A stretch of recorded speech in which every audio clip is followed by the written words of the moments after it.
Welcome back, everyone. I'm your host, Storm, and the movie I want to talk about today is Mulan. Mulan's an old favorite of mine.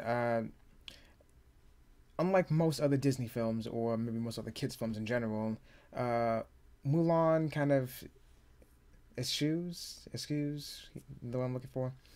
Uh, the typical male main protagonist, fights evil and saves the princess, saves the day at the end. And rather, Mulan focuses on the title character herself. It takes place during the time of the Han Dynasty of China, which was 206 to 220 AD, which, if my math is right, is about 426 years. So, way back then, around 200 BC, during a time when women were basically third class citizens and they were all expected to get married, have children, and continue their family's bloodline. During a time of war, the Hun army, my mistake, invades China, and so the Chinese emperor decides to institute a large scale draft throughout China for one male from every family to fight in the war.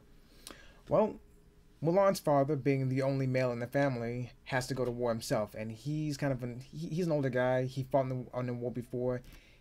He's old. He's already injured, and him having to go off to fight in war just rubs Mulan the wrong way. So, rather than just sitting by and letting her father grow up to die, and let's face it, he will die. I mean, for those of you who have seen the movie, you see what happens. I can guarantee he would have been dead. So, rather than doom her father to certain death, Mulan steals his conscription, steals his armor, his sword, and his horse, cuts her hair, dresses up as a man, and joins the army in his place. And that works as well as you expected it would, which is to say, it worked fantastically well. Mulan herself, I think, is probably one of the earliest examples. Actually, let me phrase that. Not one of the earliest examples, but is a very prominent example of gender roles being subverted and not really mattering. Again, like I said, back then, in around 200 BC, that period of time, what century was that? I have no idea. I'll look it up. But during that time, again, women were expected to clean and take care of the house while the men did whatever they did. I don't know, chop wood, farm, maybe, I guess. I don't know. And that's kind of what Mulan's family expected from her, too. I mean, in the beginning of the movie, they have Mulan being sent off to a matchmaker to try and find a perfect husband for her to, again, get married and continue the bloodline. And Mulan, being who she is, being kind of, well, I would say a normal girl, but considering, again, the time, I guess she would be very atypical. Mulan is very self-aware of herself. She's very self-aware that what her family expects of her and what society expects of her. But what's interesting is the fact that I think what's interesting, unlike like most other, I guess, empowered women, rather than trying to directly go against the grain like that and say, "Well, I may be a woman," God damn it, Alistair. In every shot he has to be in, um, rather than being, "Well, I'm a woman and I will do whatever I want. I don't care what men or society says. I'm gonna do what's right." Mulan very much does want to do what's right, and what she believes is right is to follow society, to follow what her family wants for her, but she, one way or another, kind of screws that up. I mean, during the opening scene with well, actually, not the opening scene, the second scene, technically speaking, second sequence, I guess, with the matchmaker, when she tries to go and present herself as being a very desirable, acceptable bride, she screws it up. The cricket that her grandmother gave her, in order for luck, escapes from its little cage that she had it in, and gets into the teapot of all this. Ugh, Christ. Gets into the teapot. And Mulan tries to fix the whole thing. She tries to go, no, wait. Let me see the teacup again. Let me bring that back, because Mulan had poured tea before for the matchmaker to show that she's, I guess, a good hostess. For, I guess, when anytime her husband has guests over, she can come out and pour tea for the guests. And she did pour tea, very fine, I guess. But again, that cricket jumped into the teapot somehow. I don't remember how it did it exactly. Anyway, the point is, Mulan tried to stop the matchmaker from drinking the tea, from drinking the now cricket infested tea, and screwing the whole thing up. Kind of setting the woman on fire, and then dousing her with hot tea, or warm tea, I suppose, to put out the flames. Messing that entire thing up. And what I think that that's supposed to kind of represent, again, is the fact that Mulan is expected to be someone, to be an acceptable woman. I think the phrase is Yamato Nadeshiko. I think that's more of a Japanese thing. It could be a whole Asian thing altogether. I don't know, but I feel that most in Japanese culture customs.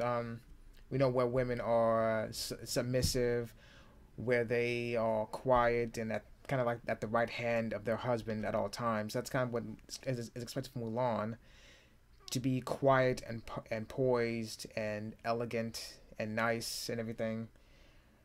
And rather than being quiet, rather than falling in line with that sort of sentimentality, Mulan sees something wrong and very haphazardly tries to fix it, which doesn't do too well. She wrecks the whole meeting with the matchmaker, knocking her over, splashing her with tea, setting her on fire, and then having her being yelled out of the storehouse where they were talking, where they were meeting. I mean, as a matter of fact, in the opening sequence, in that opening song, Mulan actually stops for a second to help two guys who are playing shogi. She helps one guy make a move that helps him win the game, or at least gives him a big advantage in the game, which it shows, I guess, Mulan has better interests than just, pardon me for being a little frank, but she has better interests than just laying on her back for whatever man she's matched up with. And again, the whole point is for her to find a husband who will accept her, and again to continue not even just her bloodline, but whoever her husband's bloodline is too. Just have children. As a matter of fact, the matchmaker even brought that up, that Mulan was a bit too skinny and probably not going to be well equipped to specifically she said bear sons, which again, the mentality at the time, sons, not daughters. I think what I'm getting at though is the fact that Mulan, she does not fit that mold as much as she actually tries to. She wants to be acceptable. She wants to be someone that her family can be proud of. She wants to be someone that she herself can be proud of, which is exemplified in her own song. So much pressure has been being put on her. I mean, to the point that I guess she has some sort of complex about herself, where she actually wants to be able to look in the mirror herself and see someone who isn't an utter disappointment, and someone who isn't bordering on a disgrace for her family, which has, again, she's been failing at. She tries. I think that's what's important. Like I said before, unlike most other empowered women, she isn't going, well, you may be men and I may be a woman, but I'm going to do what I want, and I'm going to do what I think is right. And Mulan, again, does what she thinks is right. She does, again, she falls in love with society and what they want from her, but she just, for some reason, she just can't get it right. But I think that's a better mark of a character than someone who just kind of. I think it shows a better. It shows that she's a little more conscious of herself and her family. She wants what's best for her family. She wants what's best for herself, and what she thinks is best for herself is to do what her family wants her to do. But more and more, she sees that something's not working for that. Something about the situation is not working, and she's kind of at a loss for words or for what to do. But even though she messed up doing the matchmaker, and apparently a lot throughout her life, trying to fit in and everything, her father still loves and cares about her. Even after she messed up things with the matchmaker, he still came and consoled her and made her feel better. So I mean, that even though there is something of that kind of divide between Mulan and her family. Well, I mean, divide is probably the wrong word, honestly, but even though there is something there that kind of separates them, they still love each other no matter what. Uh, even when the draft happened and Mulan's father was drafted himself, Mulan actually stood up to him. I mean, initially that scene with them eating dinner was completely silent. Just none of them talking. They knew what was going to happen. They knew war was coming. They knew that her father, Fa Zhu, was basically marching up to his death. Again, like I said, he's old. He's probably, I would guess, maybe late 50s, early 60s, maybe. That the way he looked to me. And again, he's injured. He has to walk around with a cane, and when he doesn't use a cane, he's very visibly limping. And after that night, as a matter of fact, he tried to practice with his sword one more time, and he just hurt himself and he dropped to his knees, and even dropped his sword. But despite that, he wants to serve his country. He wants to be the responsible person and do what he feels is right. And even like, but despite the fact Mulan understands this too. She understands that her father wants to fight, wants to do what he feels is right, but what she feels is it's not right. That there are plenty of young, strong men throughout China that could fight. Why pick an old man who's probably is a senior citizen and who's injured and who's fought in war already, go off and fight? So to that end, Mulan takes it upon herself to save her father in a very unconventional way, honestly. Rather than like, actually, that would be interesting. Actually, I think about it. If Mulan maybe snuck behind her father and followed him throughout the war, maybe doing stuff behind the scenes to save him, like, I don't know. An explosion is going to happen. She does something to distract her father to lead him away from the explosion. It blows up. And he's fine or something like that. Or maybe takes out enemies behind his back when he's out looking. Save him that way. That would be an interesting movie. Or an interesting way to go by. But anyway, to save her father, she steals his conscription notice to join the army. Steals his armor. Steals his horse even. Cuts her hair off to look like a man. Make it short enough to tie up in a top knot to look like a man. And goes out there. And because of the time, because it's the Han Dynasty, if Mulan is discovered or revealed to be a woman in disguise, execution is normally the tactic that they would use for that kind of deception. But Mulan makes it work. She really does make it work, though. At first, because of Mushu, which when I think back on it, Mushu is kind of... I don't think that's maybe unnecessary, but he didn't do as much as he should have or could have. I mean, I think the entire time Mushu was... We all know from the start. I mean, when we see Mushu first revealed, it's when... After her family discovers what she's done, Mulan's grandmother prays to their ancestors to protect her. So the great ancestor, which is apparently his actual name or title in the movie, in anyway, comes to life and gets Mushu to wake up the other ancestor spirits so that they can talk about what's going on. And despite the suggestions from getting the other family guardians to maybe go and get Mulan, which I noticed, by the way. Apparently the family guardians, Mushu included, a former guardian, rather. He was a guardian, but he fucked up in the past and caused one of the ancestors, one of the family members to decapitation. Which he's still sore about, obviously. I noticed that the family guardians were based on the Chinese zodiac, which, yeah, it makes sense. It's China. I don't know why I didn't make that connection. I don't know why I made the connection between the Chinese zodiac and Japan for some reason. Way too much anime, I think. But anyway, they charge Mushu with the great ancestor. Fuck, decides none of the other family guardians will get none of those guardians will get the best one, the great stone dragon. Which I'm so disappointed we never get to see who the hell this guy was. Mushu is told to go outside, wake him up. Mushu tries to and accidentally breaks the guy's statue, killing him. I guess we don't really get to see who the stone dragon is or why he was so important to begin with. Mushu accidentally breaks the statue, causing the entire thing to crumble. I suppose from the fact that it breaks so easily, and the fact that he that Mushu fails to awaken him clearly means something, but we never told what it means. Even at the end of the movie, whenever they never get back to the thing. So how come he didn't wake up again? This Great Stone Dragon guy? Why was he so powerful? Why was he needed? I mean, some of the ancestors suggested sending the swiftest or the most cunning or the most intelligent guardian, which I think all of them could have worked. Maybe the swiftest would have worked. The fastest, the rapid guardian, apparently. Like, get in, get Mulan, get back out. Could none have worked? Why this Great Stone Dragon? They never addressed that. That's gonna bother me forever, honestly. It's the movie came out. Wow, almost 20 years ago. It's almost 98, 18 years, just about. Jesus Christ.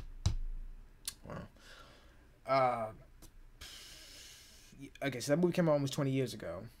So I don't think we're really gonna get an answer on that. Almost 20 years ago. I'll have to somehow meet someone from Disney who can enlighten me on that. I just want to know why was the Great Stone Dragon so important? Why was he best suited to get Mulan? And why didn't he awaken when Mushu tried to awaken him with the gong and everything? And how come the statue broke so easily? I guess it's old, I guess. Maybe that's why it broke so easily, but still. The other thing I can think of is for the sake of plot convenience, why all that happened. And why Mushu was able to trick them so easily by holding up the guy's head and very badly mimicking his voice, telling everyone, I'm fine, I'm awakened, I'm gonna go get Mulan. To which case, they never, I'm just realizing, they never addressed the fact that Mushu never showed up again. As far as anyone can tell, viewers anyway can tell, I assume that the ancestors maybe went back to sleep after they thought everything was all in well. The Great Stone Dragon's awake, he's going to get Mulan, bring him back, we're all fine, let's go back to sleep. Mushu never showed up again, and they did not question that. I don't mean to just poke holes here like that, but I'm just... Because they didn't send Mushu like Mushu had claimed a little later on in the movie.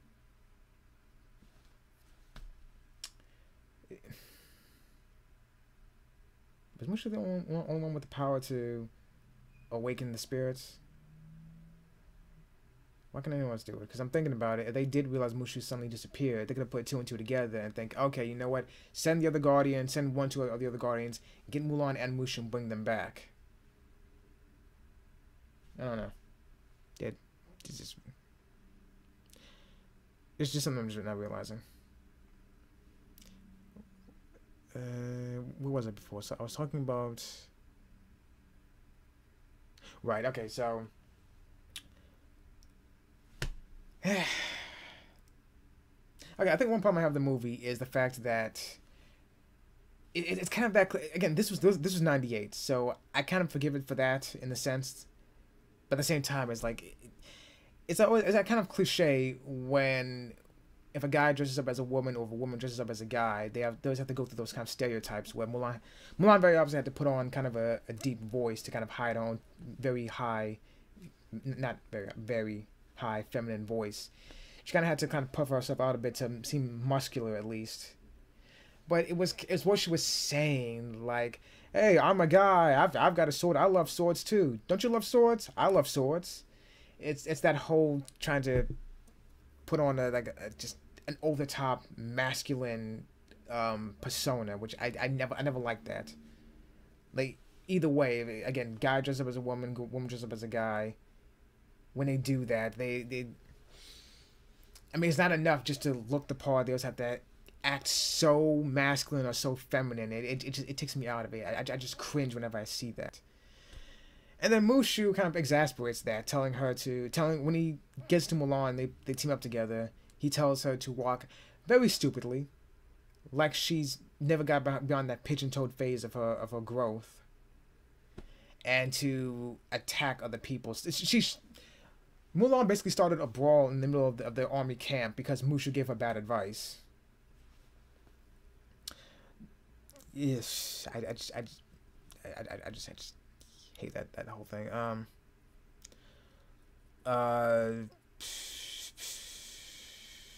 Anything else? Shang was someone I liked. Shang was the military leader of of of Mulan's company. To me, Shang is probably one of the most respectable people that Disney has ever made.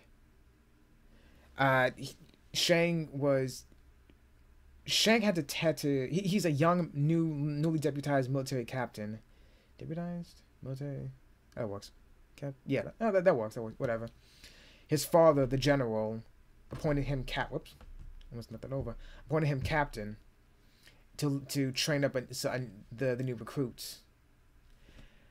And one of the best things about him, I think, is that Shang, he wasn't overly stern. He wasn't critical.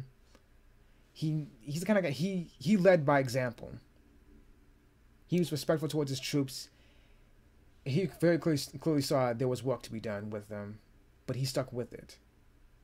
When they were all kind of mocking, or what was his name? Actually, I'm looking for a second. Actually, hold on.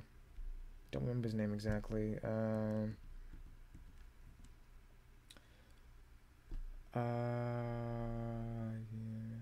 Okay, Yao. His name was Yao. Very audibly kind of mocked Shang because he was a pretty boy guy, muscular and everything, tall, muscular.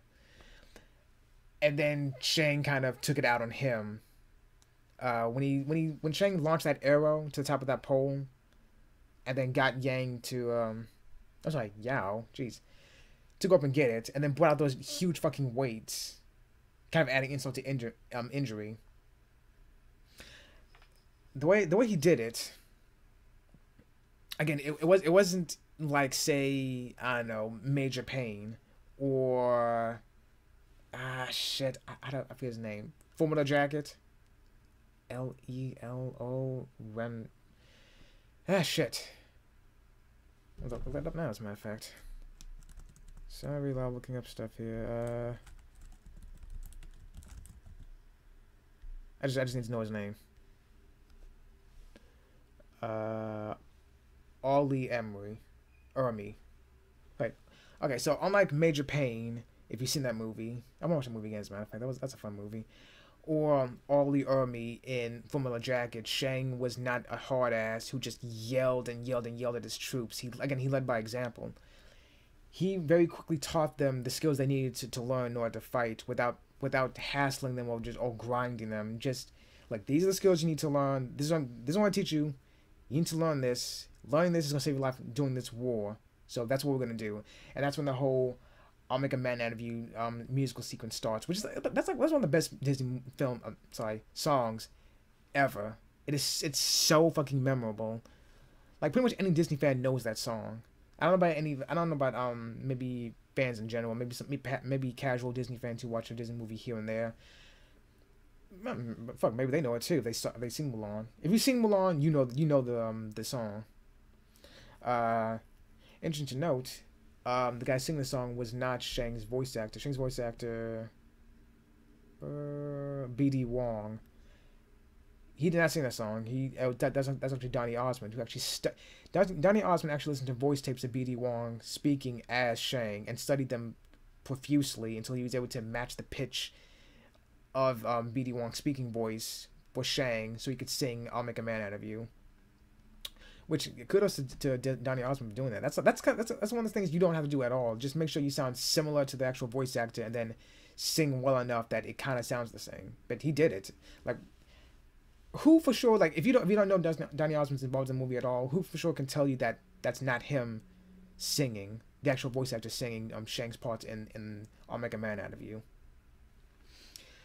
And during that entire sequence, we see Mulan.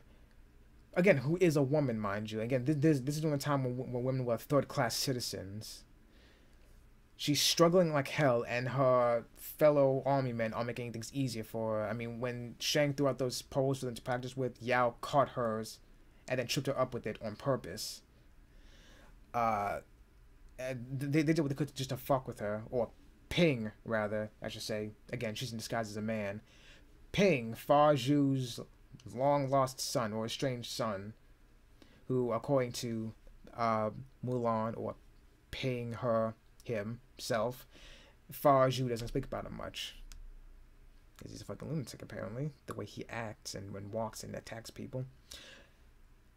Anyway, my point is, during that entire sequence, we all see Mulan go from struggling like hell to keep up with everyone else, to becoming one of the best people in the army. That entire musical sequence shows her messing up left and right, trying to catch fish for I guess dinner or lunch or whatever for survival skills, to practicing with the bamboo sticks for hand-to-hand combat. Well, weapons combat, I guess, or trying to learn how to launch a rocket and everything. We see her go from struggling as like hell, falling behind everyone else, especially when it comes to endurance, towards the end of the song. Well, towards the end of the song, when they're all carrying, well, bags, I guess, bags of sand or buckets of water. Well, there will be buckets of water in normal circumstances, but I guess the bags of sand, whatever it was. We see Mulan way the fuck back there, struggling like hell. Shang takes it upon himself to, like, you know what, give me this. I'm gonna take this on with mine. You just catch up when you can. And at the end of it, we see Shang going, you know something, it's not working out. Everyone else is fine for the most part. It's not working with you. So, you know what? Here's your horse. Just go. I don't have time to try to catch you up to where everyone else is. I don't have time for that. Mulan, dejected once again, tried her hardest to save her father's life.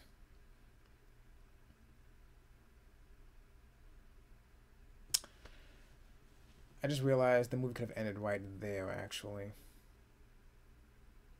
It probably could have ended right there. I'll get back to that. I'm going to go off topic again. She was dejected. She failed again. So she was about to leave. But before she left, she kind of looked back at that pole where Shang shot the arrow at and decided, you know what? I can't just leave it like this. I have to try one last time. And she did. She figured out how to get up there. Ping Mulan, goddammit, outsmarted the entire army. Everyone else who tried to get up to where that arrow was with those weights on them failed miserably, including Mulan the first time she tried. But she thought about it for a second. The weights are tied to these bands that hang loosely off your arm. So she realized, I got it. She walked up to the pole. She has the weights on. She walked up to the pole, threw her arms around it, and the weights wrapped around and tied themselves up together.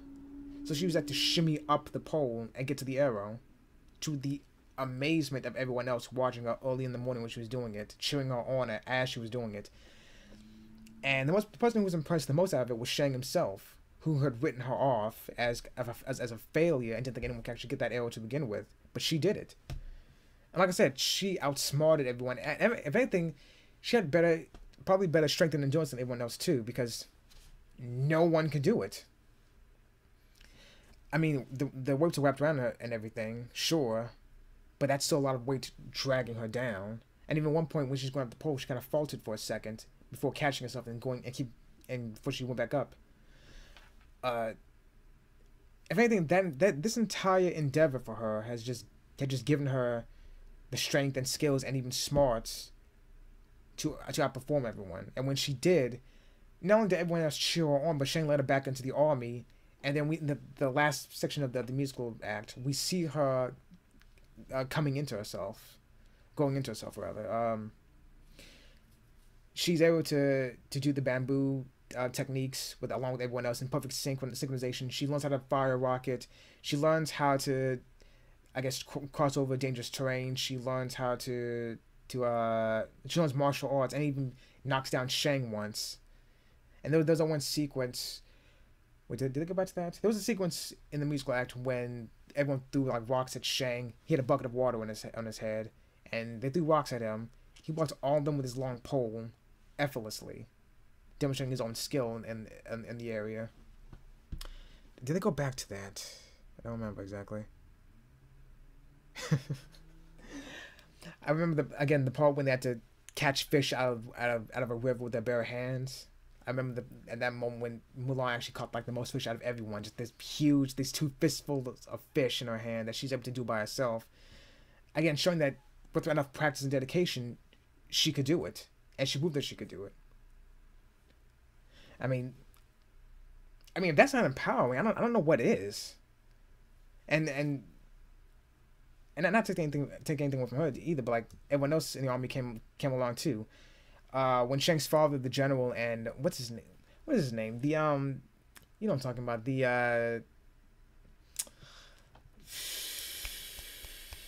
Uh, the guy with he was an agent of the emperor. You know what I mean. The guy with the blue robe and the hat on, who was always critical of Shang. What was his name? I'm looking at I'm looking at the cast list right here. Was he even actually named?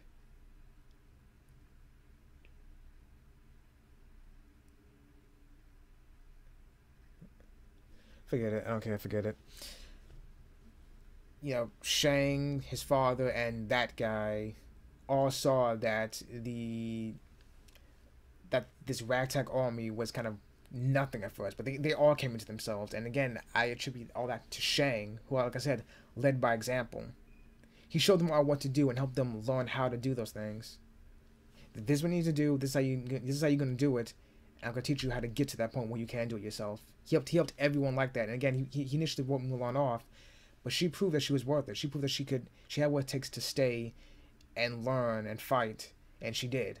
And all that paid off because at the climax of the movie, she's Mulan's one who saved everyone. I mean, after that, the entire training sequence, they're all marching off towards another rendezvous point when the Hun army attacks them because of Mushu. Oh my god.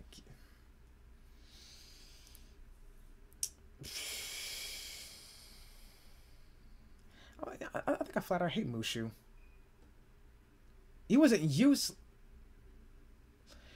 He was only useful for 2 points in the movie. One, because okay, when the Hun army attacked them, doing the mountain passage with the snow and everything, there's no reason they attacked because of Mushu exposed them, because he was in the back with the fireworks. Like, why was he with the fireworks? I don't understand what was the fireworks. He accidentally stopped a firework, exposing them, and the Hun army attacked that according to what I read, 2,000 members of the Hun army just rained down on them. Because of Mushu, because moron, they wouldn't even, haven't even seen them. So they all had to fight for their lives, and very smartly, it was Mulan who figured out how to get rid of them. Everyone's drawing their swords to fight to the end. It's like what, 15 people versus 2,000 people. They were never gonna win that fight.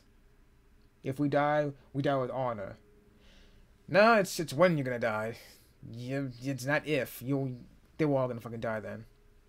When Mulan took out her sword, she noticed the reflection of the mountain and realized she could cause an avalanche. So she took the last rocket they had, and using Mushu to light it right when Sean Yu, the villain, the movie's villain, was right on top of her. Rocket launched. It hit the mountain, causing a huge fucking avalanche. And when Shan Yu looked behind him and saw his entire army being destroyed, he just went ballistic and slashed Mulan, trying to kill her right then and there.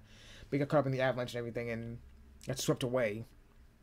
Thankfully, the army survived. The small platoon of theirs survived. And once again, it was Mulan who saved Shang from being killed by rescuing him, bringing him to safety and everything. But despite that, she had a deep wound on her body, like right around the rib cage, maybe. A deep wound. She still got up, ran, saved Shang, brought him back to safety, and then she had the courtesy to pass out after she saved everyone. And that, of course, is when the deception was exposed. By the fact that they had to have a medic come and tend to her that's when the doctor told them, yeah, about this Ping guy, and he's not a guy.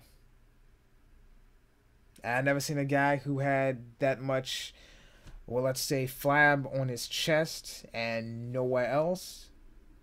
I'm pretty sure Ping isn't a guy. And between you and me, I don't know what he did when he was a kid, but something's missing from downstairs. All I'm saying is Ping's not a guy, so I don't know. Do with that when you will.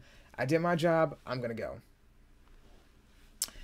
So Mulan was exposed. Everyone gasped by the fact that Ping was actually a woman. And this is the part in the film when Shang had every right to possibly kill Mulan, but didn't, thankfully.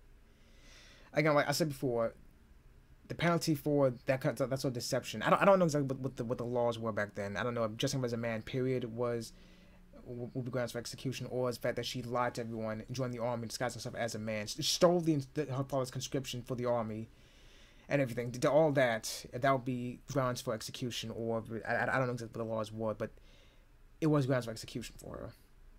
And Shang, I don't know if he had a mind to do it or not, but he didn't do it because Mulan saved him. That may be it. I mean, part of me wants to think that maybe he did it for a little more than just the fact that Mulan saved him. But when we think about it, other than advancing rapidly in her training,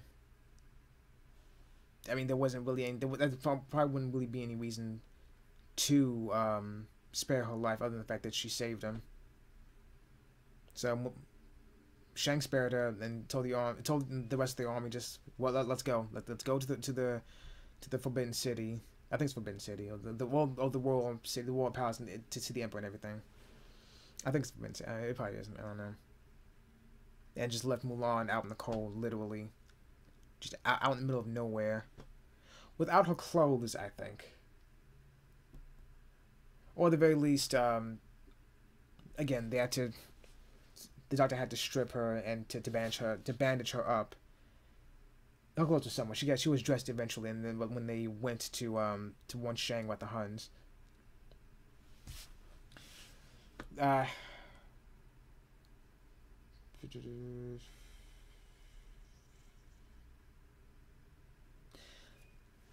once again, I think this is also very good of Mulan's character. The fact that she, once again, she messed up trying to do what she felt was right.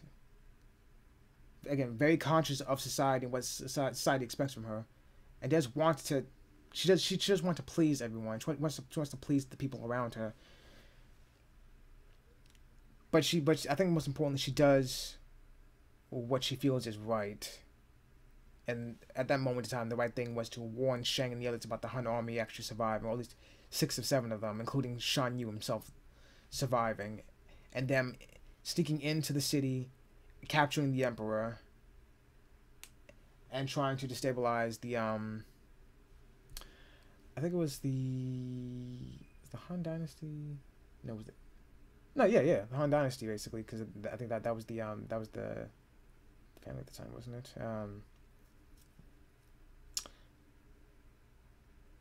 So when Shan Yu made his move, and tried to seize power, Mulan got in there, and with the help of Yao Ling and Qian Po, the friends she made in the army, they were all able to sneak, and Shang himself, actually, they all snuck into the palace to combat the invading Han men, save the emperor, and get rid of Shan Yu.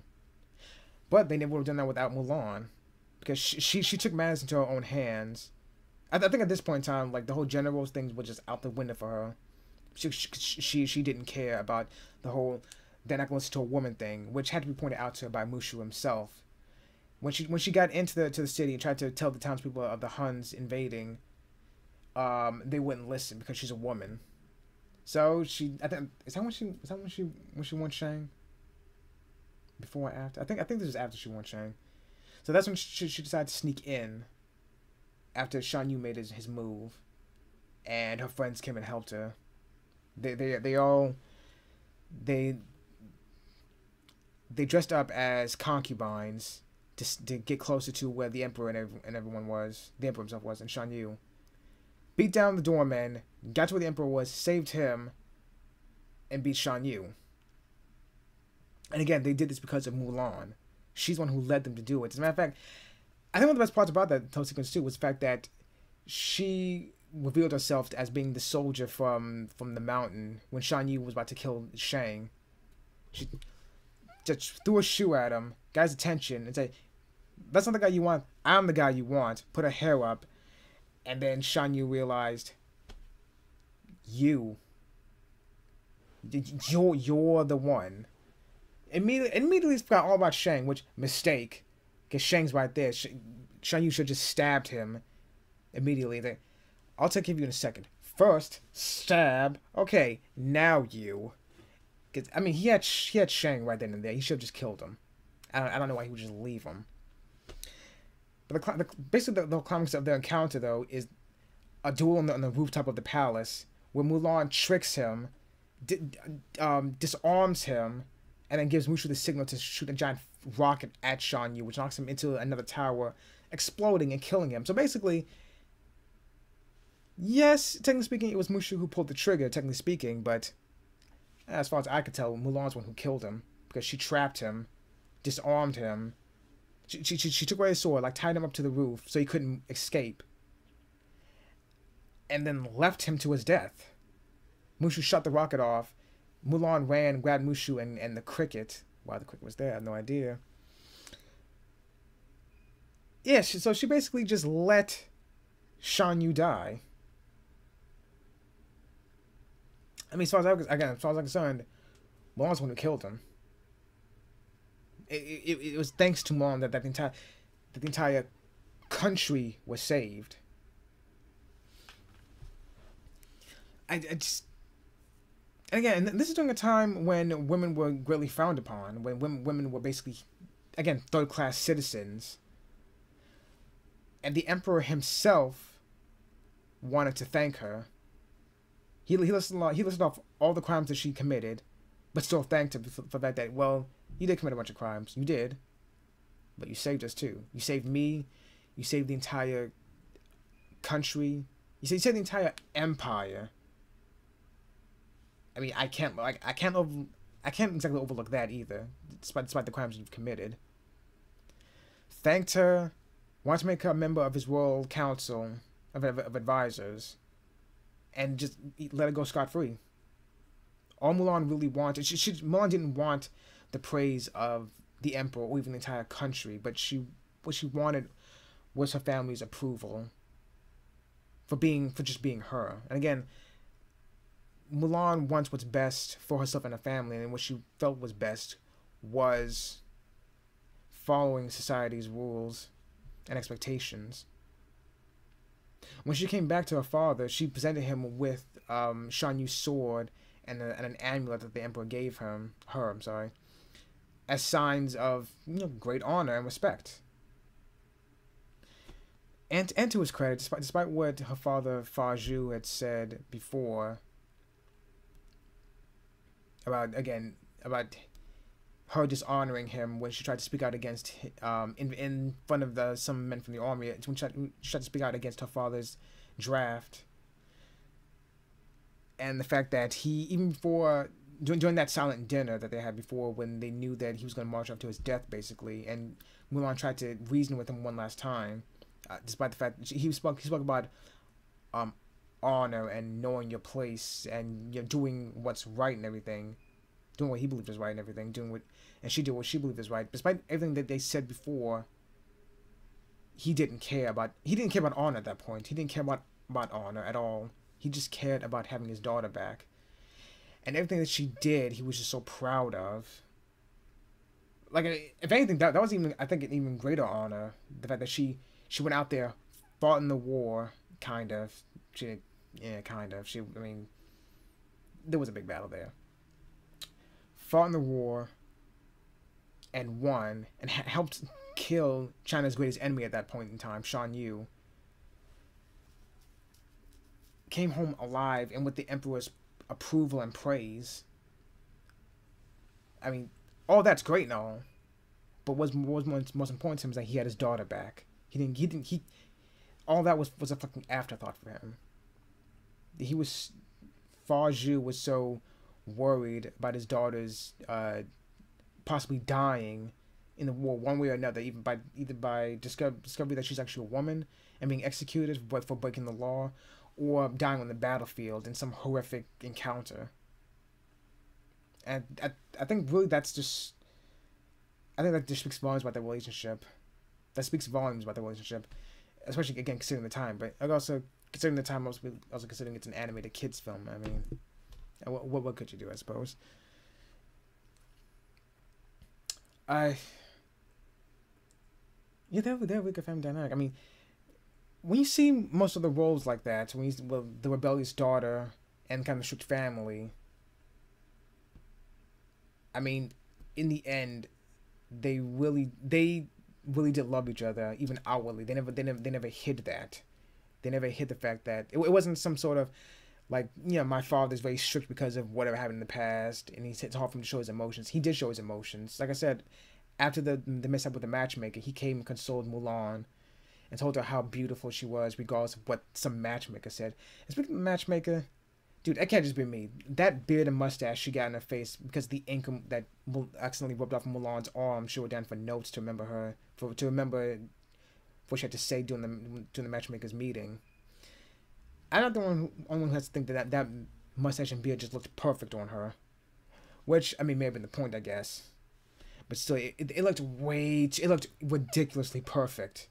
It was just way too fucking perfect. The way it just came on her face, accidentally on purpose. I mentioned Shan Yu a few times. I have to say, Shan Yu is one of the most menacing Disney villains ever. And the guy is hulking. He looks evil. He looks like a walking bat to me. Like the hood and shadows around his eyes. The eyes themselves. He's this gray skin, just menacing and intelligent all around. And brutal too. I really enjoyed Shan Yu. I kind of want to know a little more about the guy, honestly. I mean, he's leader of the Han army, and the little that I know about the Huns themselves, they tried to invade China, and the Great Wall of China stopped them somehow. I don't know how. It just, I mean, it wasn't. As far as I know, the wall doesn't actually like encircle all of China, or at least like the focal point of the Chinese Empire. It's just from one end to another. How did that stop you? Why didn't you fucking just go around? How fucking big is the Great Wall of China? Let me see for a second. I'm going off topic again, but I have to see this. Great Wall of China. Great Wall of China hoax. I wonder what that's about. Great Wall of China. Saw that come up. A series of fortifications made of stone, brick, tempered earth, wood, and other materials, generally built along an east to west line across the historical and northern borders of China, to protect the Chinese states and empires against the raids and invasions of the various nomadic groups of the Eurasian steppe. Okay, so I guess not just the Huns, anyone else who wants to try and invade too, but I mean, as far as I know, it doesn't. Hold on. Okay, here's a map of the wall constructions.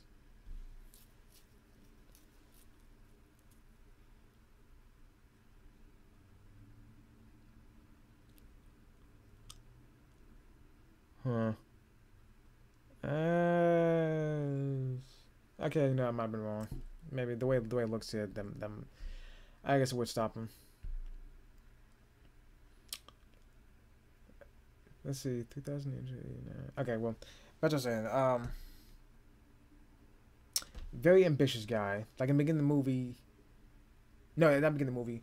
When the Han army discovered those two scouts, and it's the way Shan Yu was just. He had that air of villainy that kind of made you like him as a villain. Like when they discovered those two scouts and dropped them in front of Shan Yu, the way he talked to them, just so condescendingly and just, again so maliciously too. Good job, scouts. You've discovered the Han army, and they all just laughed again. 2,000 fucking bastards, all of them menacing, all of them waiting to China to just rape and pillage and plunder as much as they can. And when that one scout said that the emperor would stop him somehow, Shan Yu picked him up And just it said to her in his face, "Stop me. The Emperor invited me. When he built his wall, he challenged my strength." Which, I mean, to even say something like that, it just it's kind of ridiculous. I mean, again, we don't know much about him. At least Shan Yu, I don't think Shan Yu he wasn't a real person, was he? I'm going back again.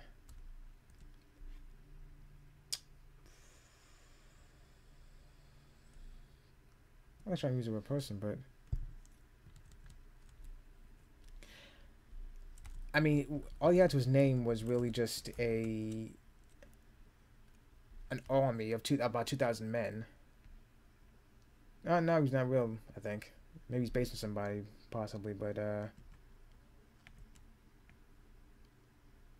unfortunately, hold on.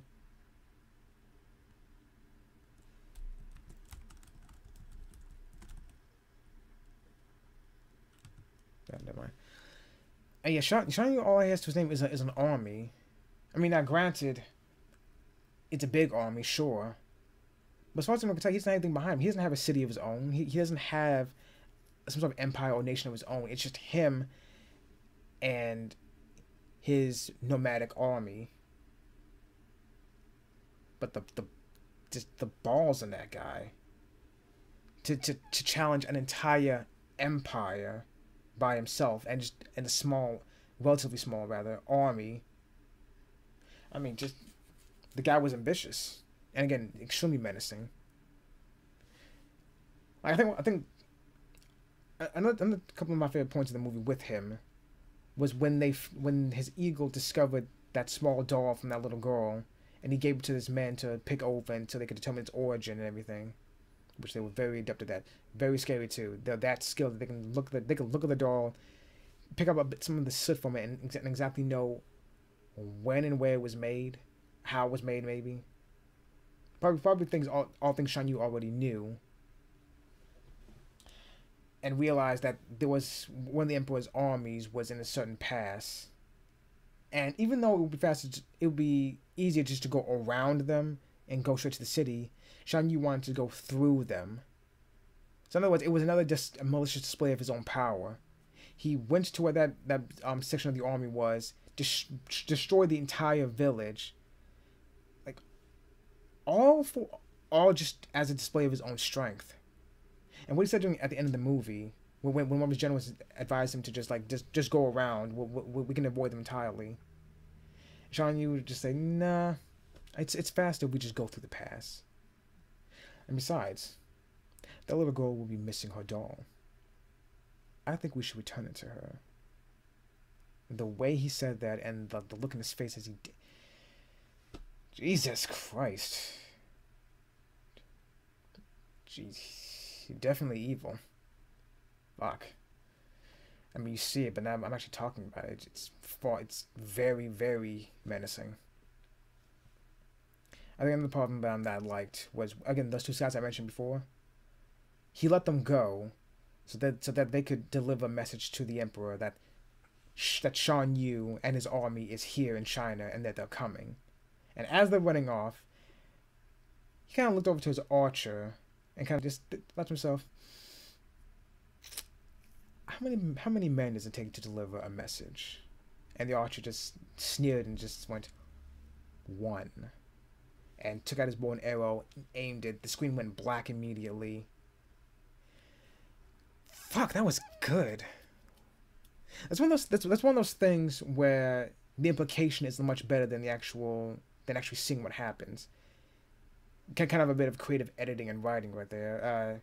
Not showing, just having that exchange between the two of them and then not showing the end result was far more evil and malicious to me than actually showing him killing one of those messengers. And I guarantee you, he just did it at random too. You only need one person to deliver a message. They both heard it. Who should it be? Yeah, and just let it go. One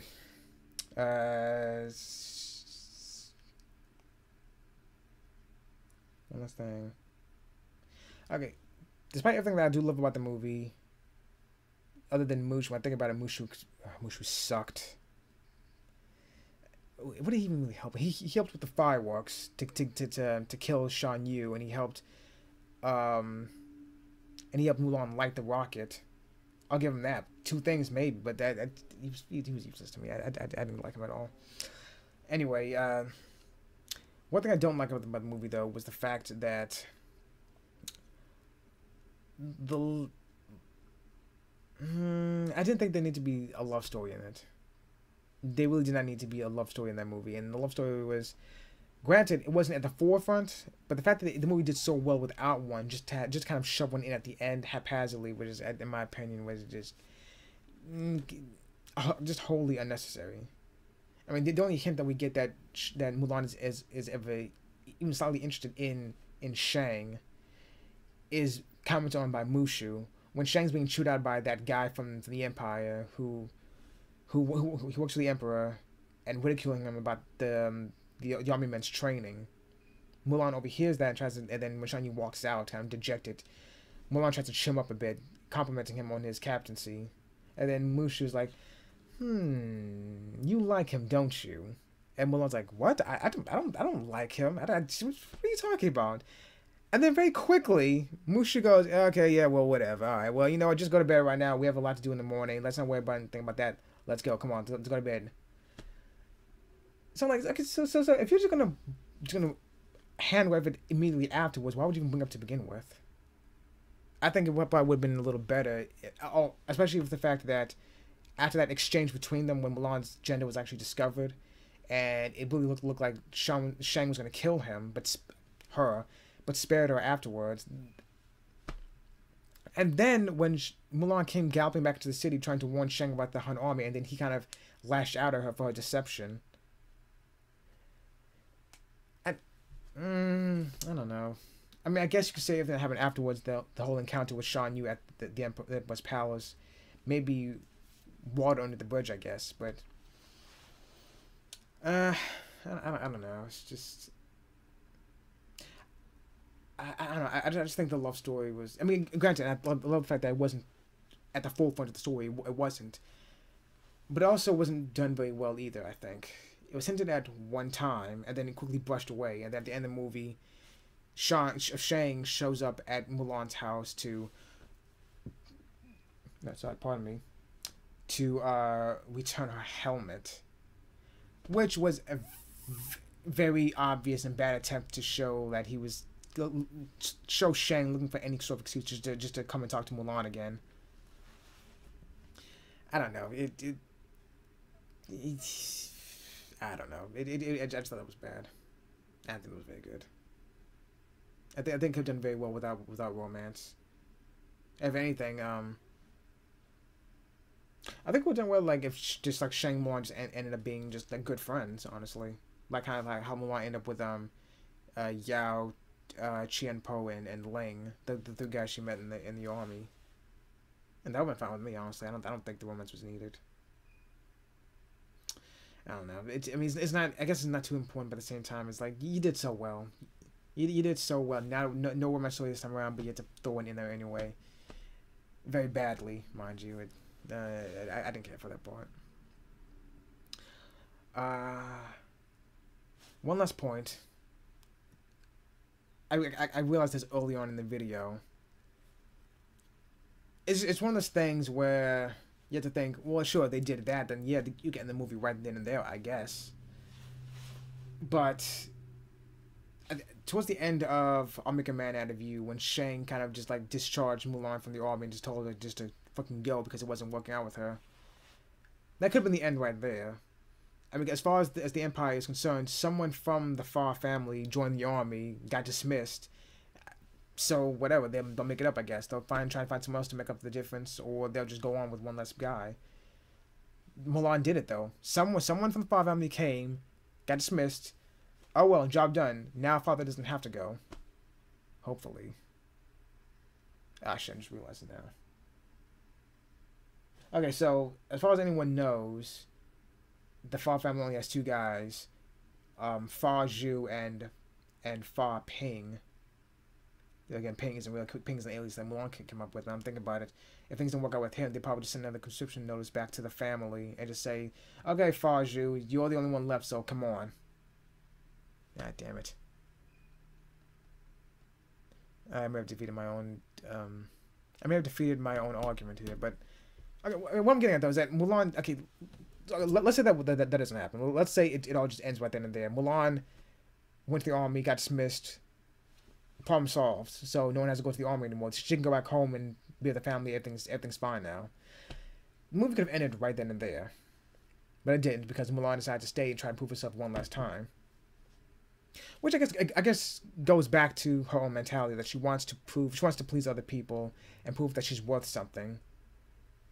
I think prove that she herself is worth something, not so much as she wants to show everyone up. Just like, you know what, you said I can't do it, I can do it, and here's why I'm going to show you I can do it. Just more so, well, I can do it. I can do it. I can do something, right? I can do that thing, the thing with the arrow. I can do that. I can figure that out, can't I? And she did it. I don't know. It's just one of those things. If she went back home, it's one of those things like, oh yeah, of course you did that, but then what's the point of having a movie?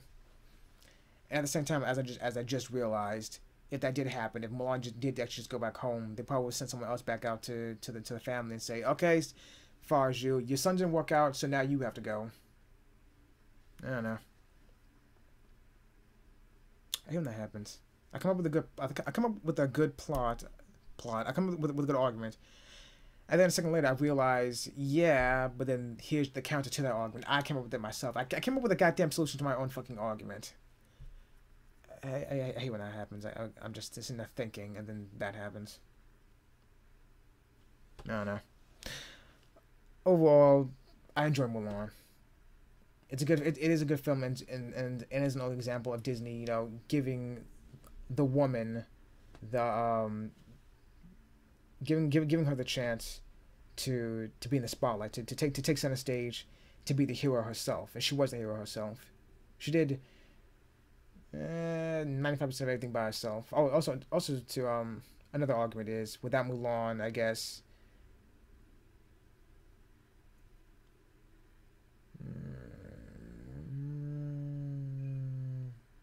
Would they have been able to beat Shan Yu? I don't know. Well, I said they would have, but then again, how big was China's army? If they're getting like one man from every family in the empire.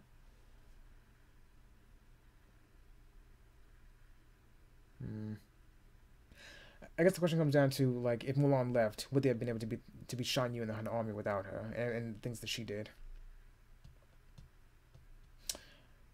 I don't know. I really don't know. But anyway, like I said, it's a great example of a woman taking charge and being the main heroine, doing what she thinks is right, and actually earning everyone's respect for doing it, despite what society says she should do as a woman and as a member of her family. It really is a great movie. I love it. There are some things that I think maybe could have been done better or not done at all. Mushu, for example, or even the cricket. I didn't like the cricket much. It's a great movie. That's all I'm gonna say. I've rambled enough, as I always do. So, anyway, thoughts about the movie? You tell me you like it, you didn't like it. I don't know. Do you agree with me or not? Just tell me in the comment section. And until my next video, I don't know. I'll talk to you guys later.